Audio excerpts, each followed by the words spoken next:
जरा सोचिए, दुनिया के सबसे बड़े लोकतंत्र के लीडर और उनका नाम जुड़ा है इतिहास के सबसे कुख्यात यौन अपराधियों में से एक की फाइलों से। आज हम एप्स्टीन फाइल्स के इसी चौंकाने वाले भारतीय कनेक्शन की परतें खोल रहे हैं। तो सवाल सीधा सा है कि भारत के प्रधानमंत्री का नाम जेफरी एप्स्टीन की उन सीक्रेट फाइलों में आखिर कर क्या रहा है? क्या ये कोई बहुत बड़ा खुलासा है या फिर बस एक सियासी कीचड़ उछालने की कोशिश? चलिए इन्हीं तथ्यों की तह तक चलते हैं। तो ये पूरा मामला शुरू हुआ जब हाल ही में जेफरी एप्स्टीन की फाइलें पब्लिक हुईं।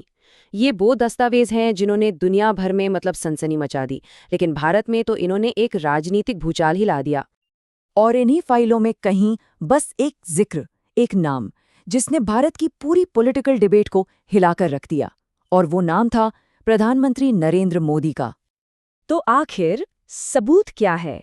ये पूरा का पूरा मामला सिर्फ एक ईमेल पर टिका है, एक बहुत ही विवादास्पद ईमेल।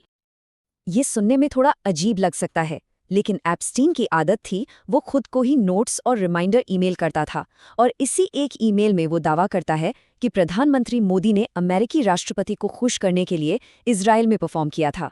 अब देखिए, ये सिर्फ एक छोटा सा वाक्य है, लेकिन इसके जो मायने निकाले जा रहे हैं वो बहुत बड़े हैं। अब ये समझने के लिए कि ये इतनी बड़ी बात क्यों है, पहले ये समझना होगा कि आखिर ये जेफरी एप्स्टीन था कौन।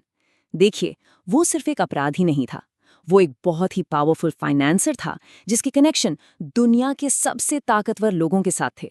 उसका नाम ही अपने आप में जहरीला माना जाता है, और उसके साथ किसी का भी नाम जुड़ना मतलब एक बहुत बड़ा धमाका। तो सवाल यह है कि क्या इस ईमेल में वाकई कोई दम है, क्योंकि जो सोर्स मटेरियल है वो तो एक बिल्कुल ही अलग कहानी बताता है। चलिए एक एक करके इन दावों को परखते हैं। और यहीं से ना मामला बहुत दिलचस्प हो जाता है। ये टाइमलाइन देखिए। प्रधानमंत्री मोदी इजराइल जाने से हफ्तों पहले ही राष्ट्रपति ट्रंप से मिल चुके थे।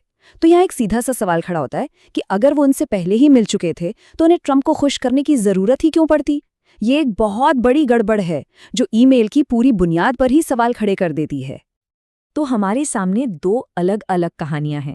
एक तरफ एक ईमेल है जिसमें किसी सीक्रेट डील की तरफ इशारा किया जा रहा है, और दूसरी तरफ एक टाइमलाइन है जो ये बताती है कि ऐसी किसी डील की जरूरत ही नहीं थी। तो सच क्या है? सोर्स एप्स्टीन की बातों पर ही सवाल खड़े करता है। तर्क यह है कि एक मरे हुए अपराधी के खुद को लिखे गए नोट पर आखिर कैसे भरोसा किया जा सकता है। ये भी कहा जा रहा है कि इजराइल का वो इवेंट एक पब्लिक देशभक्ति का कार्यक्रम था, कोई प्राइवेट परफॉर्मेंस नहीं। हाँ, ये बात भी ध्यान में रखनी होगी कि एप्स्टीन के कई दूसरे दावे और उसके कनेक्शंस वो सही साबित हुए हैं। पर रुकिए, कहानी सिर्फ यहीं तक नहीं है। इन फाइलों में मोदी का नाम अकेला बड़ा नाम नहीं है, ये जाल कहीं ज्यादा बड़ा और फैला हुआ है। ये लिस्ट देखिए, ये अपने आप में एक कहानी है। डोनाल्ड ट्रंप से लेकर बिल गेट्स तक, प्रिंस एंड्रयू से लेकर बिल क्लिंटन तक, ये नाम दिखाते हैं कि एप्स्टीन के नेटवर्क की पहुंच और उसका असर कितना ज्यादा था। और फिर एक और इंडियन कनेक्शन सामने आता है, बिजनेसमैन अनिल अंबानी का एक मैसेज, जिसमें वो ट्रंप एडमिनिस्ट्रेशन के अधिकारियों से मिलने के लिए एप्स्टीन से मदद मांग रहे हैं। अब ये इसलिए जरूरी हो जाता है क्योंकि ये भारत के बिजनेस इलीट और एप्स्टीन के बीच एक पॉसिबल लिंक की तरफ इशारा करता है।